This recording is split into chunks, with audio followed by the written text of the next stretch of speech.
tienes como un ritual. Este libro es un ritual.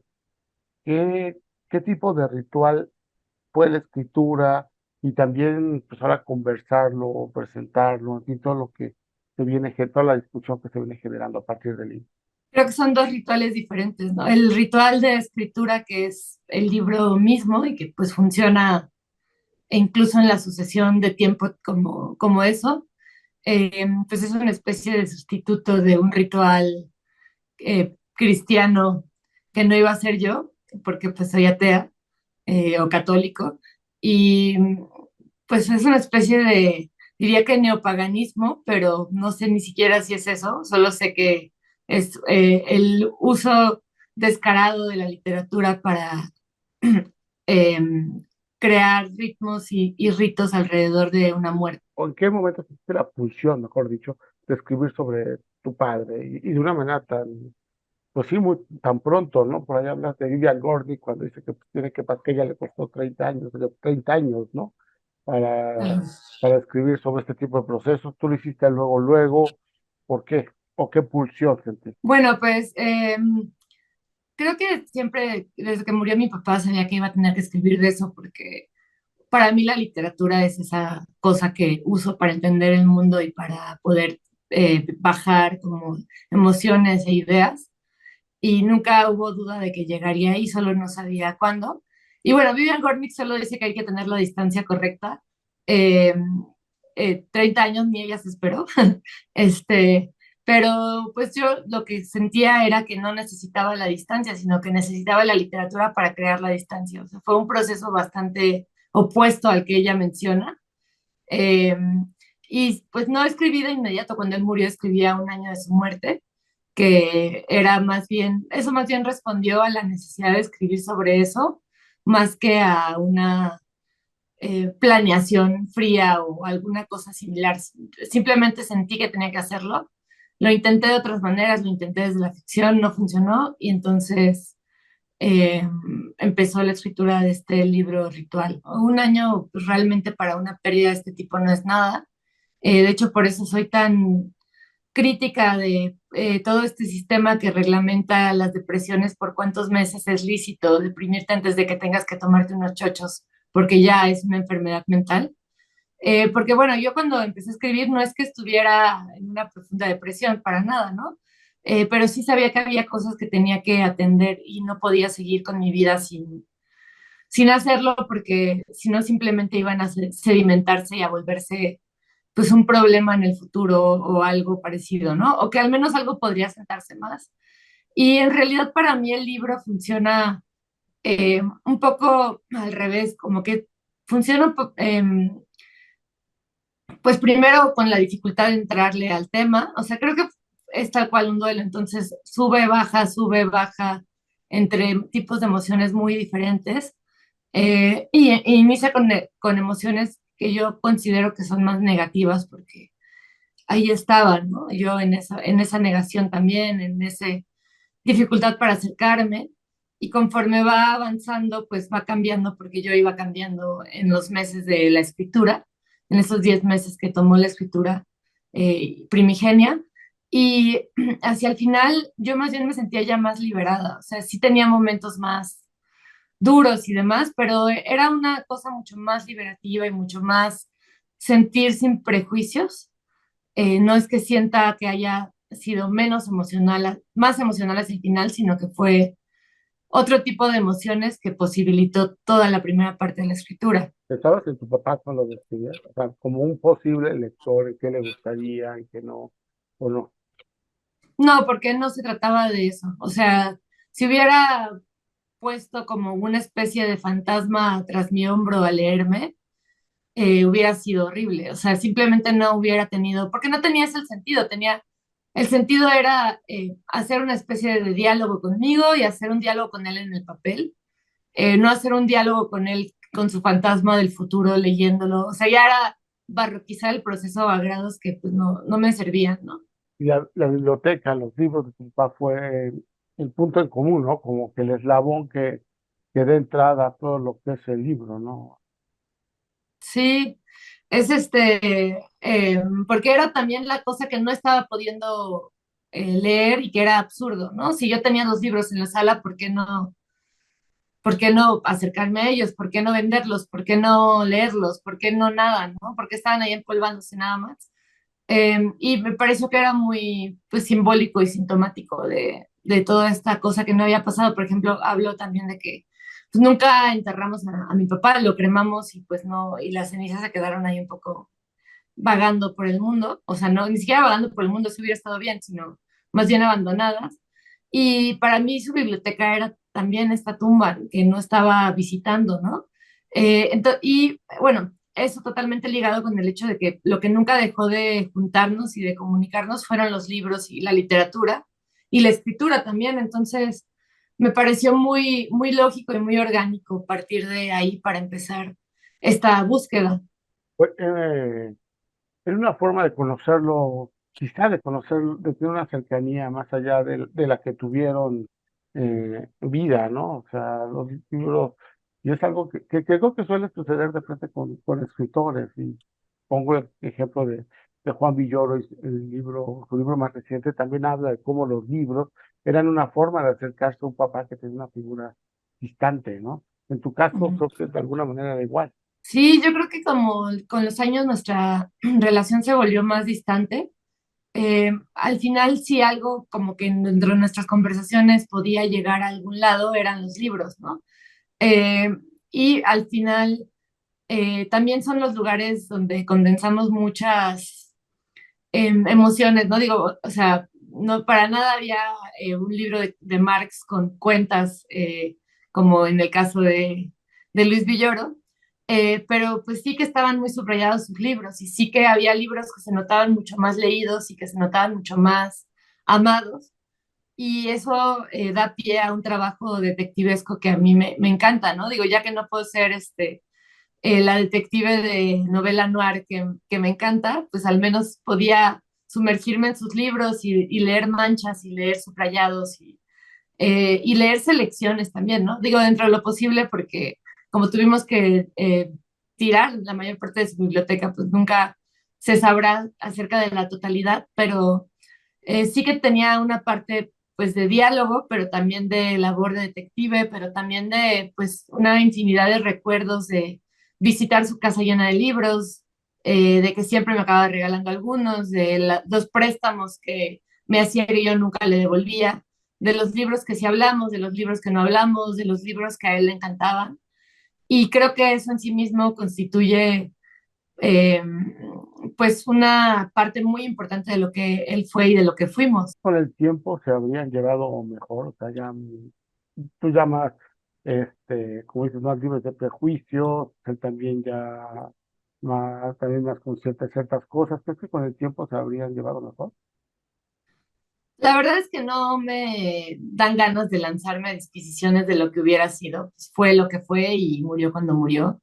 Y pues como dice en el libro, uno no elige cuando alguien muere. Ojalá las cosas se pudieran leer así, pero creo que son lecturas que se hacen desde un presente que está tan marcado por la muerte que es imposible saber qué hubiera pasado. En una parte del libro escribes que te das cuenta en el proceso que en realidad nunca quisiste conocerlo, ¿no? Hasta, quizás hasta ahora, hasta con el libro y con la investigación que desarrollas. ¿Fue así en ese momento o cuando existe investigar realmente sobre tu padre? Yo creo que sí, o sea, creo que no es que no lo supiera conocer, sino que había otro tipo de conocimiento que estaba muy marcado por la presencialidad, que es curioso porque dirías, está ahí, lo conoces más, pero no era así, ¿no? Porque estaba muy marcado por las cosas que estaban sucediendo, que eran pues muy difíciles, especialmente hacia los últimos años que su salud empezó a deteriorarse. Eh, lo que sí me permitió, pues, la escritura del libro es una lejanía que me hizo ver otras cosas, ¿no?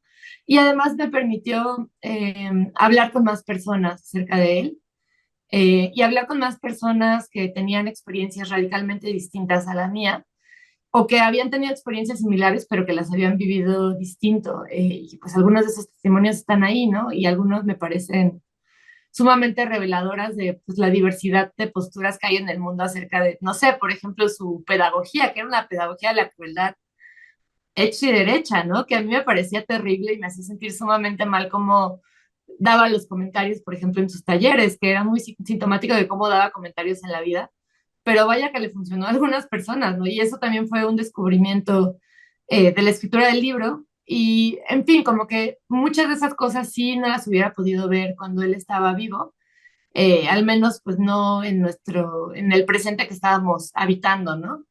Eh, pero luego, por otro lado, pues también eh, me di cuenta de que él tampoco me conocía tanto, ¿no? O sea, digo, había cosas que yo sabía de este tema, de que no me conocía tanto, pero a la hora de escribirlo, pues también me di cuenta de que pues muchos de esos alejamientos de los que yo me culpé exclusivamente no eran solo yo, ¿no? O sea, era pues una cosa de ambas partes.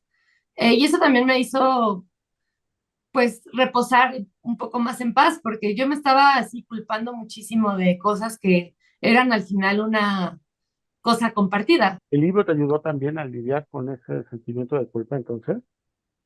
Sí, totalmente. O sea, creo que eso era uno de los principales temas a tratar, digamos, la culpa, el tema de la culpa.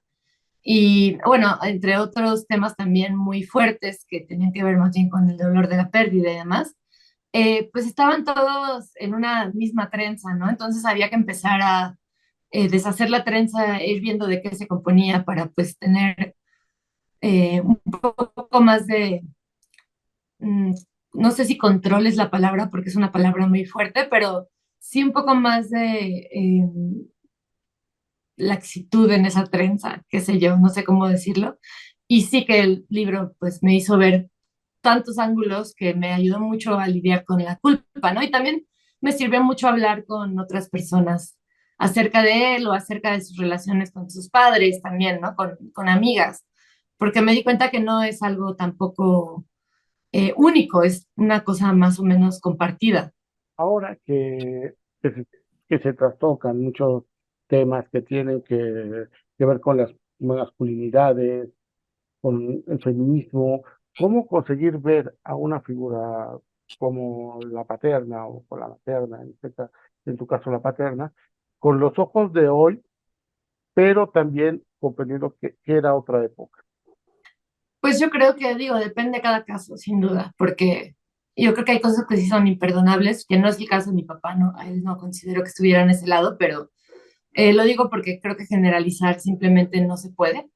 Pero hablando como del caso de mi padre y de lo que yo descubrí escribiendo este libro y pues reflexionando muchas cosas, eh, pues mira, yo creo que son varios puntos, ¿no? Primero que nada, pues sí hay que tener mucha empatía para entender que la vida ha ido cambiando a velocidades muy grandes, que normalmente la gente no quiere actuar mal, ¿no? O sea, digo, hay que ver excepciones, pues, pero yo creo que él tenía el corazón en el lado correcto, que también, pues, era un hombre machista porque así creció y así se educó, y también porque, pues, su historia personal lo hizo tener, pues, muchas heridas que nunca tuvo las herramientas para afrontar, que es de lo que hablo la mayor parte del libro, y que eso repercutió, pues, también en la manera en la que era en el mundo, ¿no? En su irascibilidad y demás, ¿no? Eh, y creo que teniendo ese panorama completo, a mí me empiezan a sonar mucho las campanas de, pues, el tipo de feminismo que a mí me interesa, que es un feminismo, pues, que aspira a la comprensión y que aspira a pues buscar soluciones conjuntas y buscar también como ese punto de encuentro en el que más allá de pues esas, digamos que fallas o del machismo que todos descargamos, encuentra algo que está más allá de eso, ¿no? Que encuentra, pues, no sé, el amor, encuentra las intenciones, encuentra lo que sí está bien dentro de lo que no está bien, o que incluso ven conductas que no le parecen adecuadas pues otras perspectivas. Le digo, yo creo que pues, es caso por caso, hay cosas que sí considero que son muy difíciles de, pues no sé si decir de perdonar, pero pues sí de reparar. Eh, pero no creo, para mí al menos no fue el caso con mi padre. Y toda la búsqueda de este libro también tiene que ver con eso, ¿no? Porque el gran cambio generacional de él hacia mí creo que fue el feminismo. El libro cierra muy bonito, ¿verdad? Con una sensación de mucha paz, Y quieres hablar del acompañamiento, de que lo puedes acompañar en paz ahora. Te dejó con paz el libro, terminaste en ese estado de paz, de equilibrio, por decirlo de alguna manera. Sí, la verdad es que sí, o sea, no, obviamente no es una paz perfecta, no es así, no alcancé el nirvana, no dejaré de ir a terapia, no dejé de ir a terapia el día en que puse el punto final, pero eh, era un libro con un propósito que podía fallar, sin duda, porque era un propósito impredecible, pero que sí lo cumplió y sí me dejó, pues me dejó uno satisfecha con el libro como libro. Después, digo, obviamente de mucho trabajo y revisiones, yo me sentí muy bien con el trabajo literario y eso me pareció importante porque, pues al final el libro sí es muchas cosas y entre esas 20 cosas que es un homenaje también, entonces me importaba que fuera un libro, pues que estuviera a la altura de lo que yo podía hacer al menos. Y además porque, pues yo sabía que la paz que podía alcanzar no era perfecta, pero sí alcancé un entendimiento y lo que te decía hace un rato, ¿no? Como una, es que voy a repetir la palabra paz, pero es que sí realmente fue una gran paz de haber afrontado las cosas que más miedo me daban ver y haberme dado cuenta de que tampoco era tan terrorífico lo que estaba ahí y era más el terror de, pues, no querer verlo, ¿no? ¿Qué tipo de personaje era H. Pascal? ¿Qué tipo? Bueno, pues era un personaje muy extravagante. Y no solamente yo lo pensaba, ¿no? La gente lo veía desde su extravagancia porque era como una especie de grunge de, pues, primero, pues, 40, después 50 años, después 60 años, un hombre que iba con sus playeras de bandas y sus camisas a cuadros a todas partes y su mullet, entonces era como muy notorio.